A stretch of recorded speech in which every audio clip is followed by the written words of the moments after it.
Students, class 7 के chapter number 3 how the state government works में आपका स्वागत है। लास्ट ईयर 6 क्लास में हमने डिस्कस किया था कि गवर्नमेंट 3 लेवल पर काम करती है, लोकल, स्टेट और नेशनल।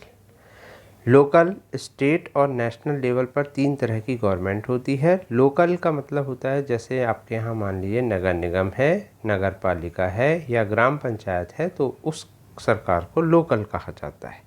स्टेट की होती है एक सरकार और एक नेशनल की होती है, जैसे कि इस समय में है मोदी जी की सरकार, तो वो नेशनल की सरकार है, और शिवराज सिंह की सरकार जो है वो स्टेट की सरकार है। फिर हम आगे बढ़ते हैं। In this chapter we examine the work of, हम एग्जामिन करेंगे work of the government at the state level. State level में गवर्नमेंट का क्या वर्क होता है और वो कैसे काम करती है, इसको हम एग्ज़ामिन करेंगे। तो सबसे पहले एक आपको कार्टून या एक तरह से कुछ पिक्स दिए हुए हैं। ये पाटलपुरम की प्रॉब्लम के बारे में है कि पाटलपुरम के लोगों को कुछ प्रॉब्लम है, तो आप इनकी प्रॉब्लम को देखिए कि क्या प्रॉब्लम है इनको और ये लोग क्या डिस्कस कर रहे हैं।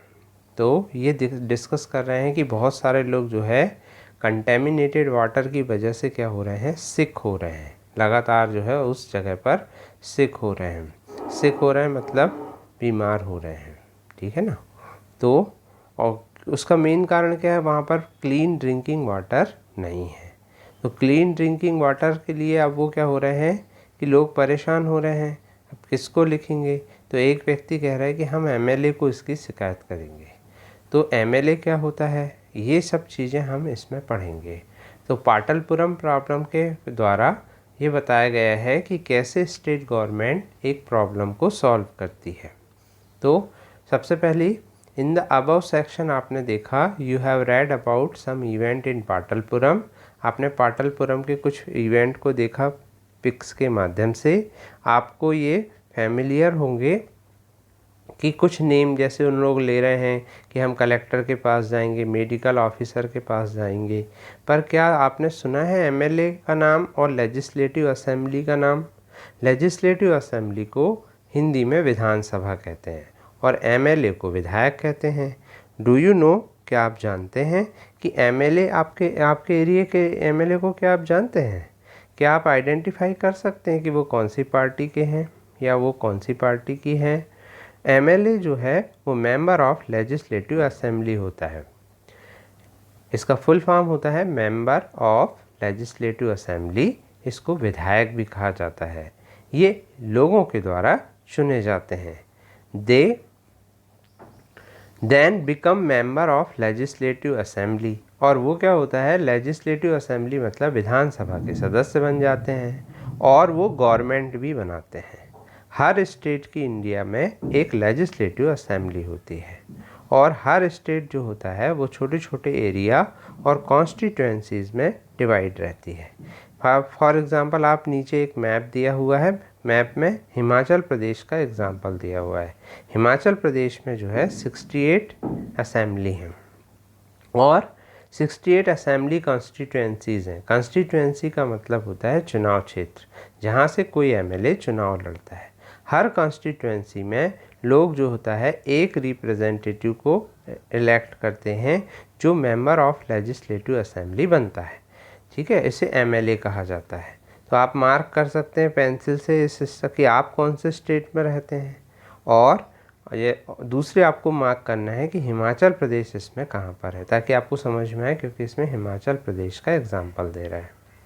अब how do people who are MLA become minister और चीफ मिनिस्टर। अब यही एमएलए क्या होता है, या तो मिनिस्टर बनते हैं या चीफ मिनिस्टर बनते हैं। तो कैसे बनते हैं? A political party whose MLA have won more than half number of constituencies।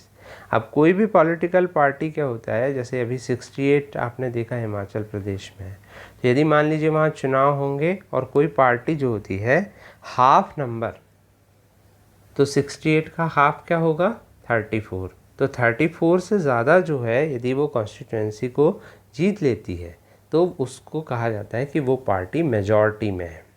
और जो पार्टी मेजॉरिटी में होती है वही रूलिंग पार्टी होती है, और जिस पार्टी को कम कॉन्स्टिट्यूएंसीज में विजय मिलती है वो अपोजिशन में बैठती है। ठीक है ना। तो ये क्वेश्चन आता है कि रूलिंग पार्टी जो होती है वो कौन सी पार्टी होती है, जिसके पास मेजॉरिटी होती है, जिसके पास बहुमत होता है। फिर गवर्नर क्या होता है, जो हेड ऑफ स्टेट होता है। जैसे हेड ऑफ कंट्री कौन होता है, प्रेसिडेंट होता है, वैसे ही हर स्टेट का एक हेड ऑफ स्टेट होता है जिसे गवर्नर कहा जाता है। इसे सेंट्रल गवर्नमेंट के द्वारा इसलिए अपॉइंट किया जाता है कि वो स्टेट में जो है गवर्नमेंट के काम को देखे और रूल्स और रेगुलेशंस कॉन्स्टिट्यूशन के फॉलो करवाए। कॉन्स्टिट्यूशन मतलब संविधान।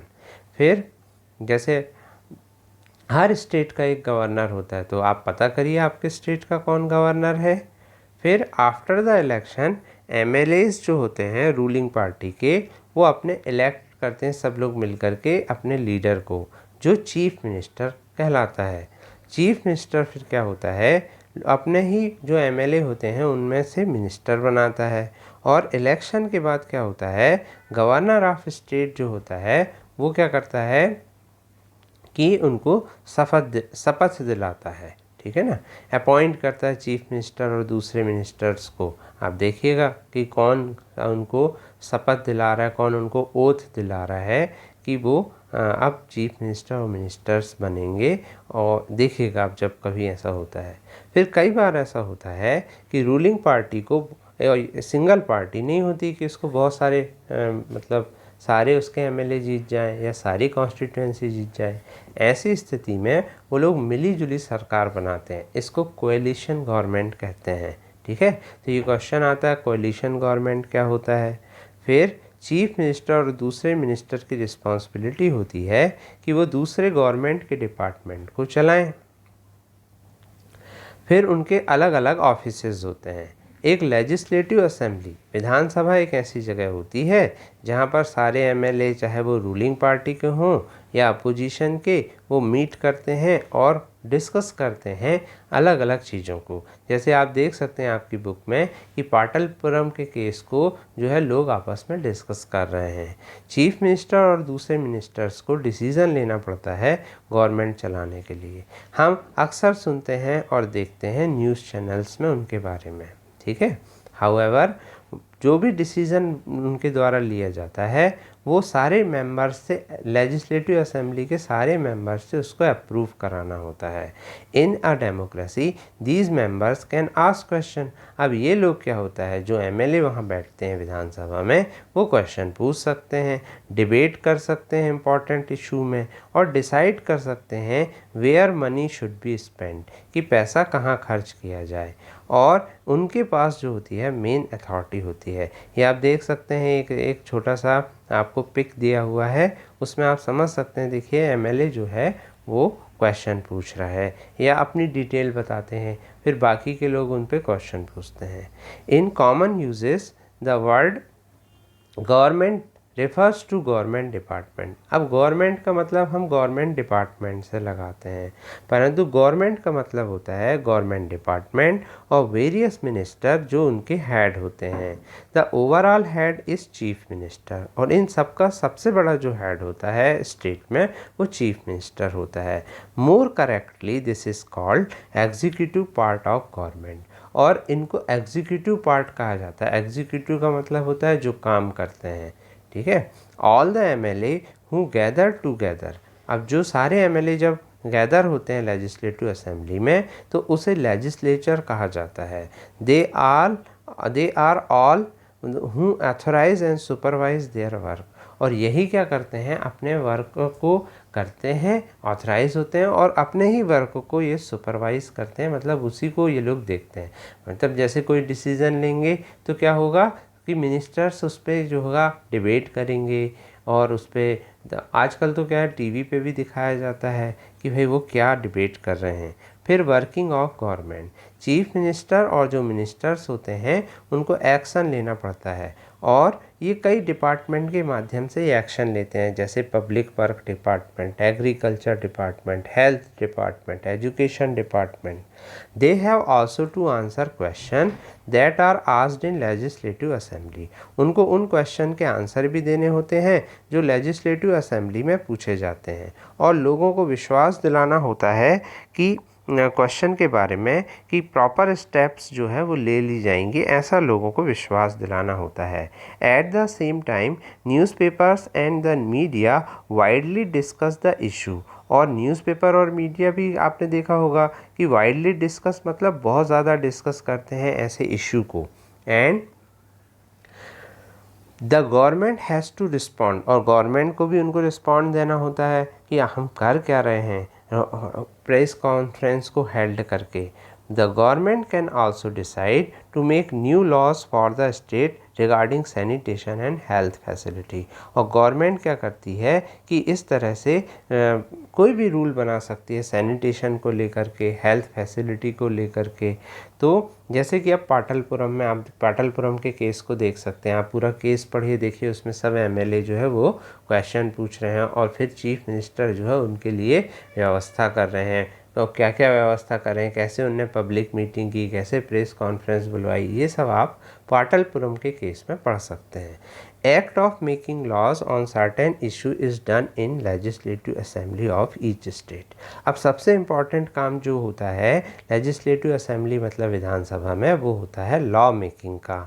वेरियस गवर्नमेंट डिपार्टमेंट, जो अलग अलग गवर्नमेंट डिपार्टमेंट होते हैं वो इम्प्लीमेंट करते हैं इन लॉज को। तो पहले लॉज बनाए जाते हैं, फिर उनको इम्प्लीमेंट किया जाता है, मतलब उनको लागू किया जाता है। लॉज जो होते हैं वो पूरी कंट्री के लिए बनाए जाते हैं पार्लियामेंट में। तो जैसे अब विधानसभा में जो लॉ बनेंगे वो उस राज्य के लिए बनेंगे, लेकिन यदि पार्लियामेंट में लॉज बनते हैं, संसद में जो लॉज बनते हैं वो सब के लिए बनते हैं। इन अ डेमोक्रेसी ये लोग हैं, इट इज़ द पीपल। अब इन एमएलए को बनाता कौन है? इन एमएलए को लोग चूज़ करते हैं। तो इसीलिए कहा जाता है कि डेमोक्रेसी में, प्रजातंत्र में लोग ही जो है वो मेन अथॉरिटी हैं। तो इस प्रकार हमने इस चैप्टर में ये पढ़ा कि कैसे जो है स्टेट गवर्नमेंट काम करती है, और पाटलपुरम का एग्जाम्पल इसमें बहुत अच्छे से दिया है, आपको खुद उसको करना है। फिर इसके साथ साथ एक एक्टिविटी भी दी हुई है कि एक वॉलपेपर प्रोजेक्ट आपको बनाना है। जैसे ये देखिए आप, ये वॉलपेपर प्रोजेक्ट जो है 2006 के डेंगू एपिडेमिक पे बना हुआ है। तो अब आपको बनाना है कोविड 2019 पे। आपको अपना नाम और सेक्शन उसमें ज़रूर लिखना है, ठीक है, और फिर मेरे नंबर पर इसको भेजना है।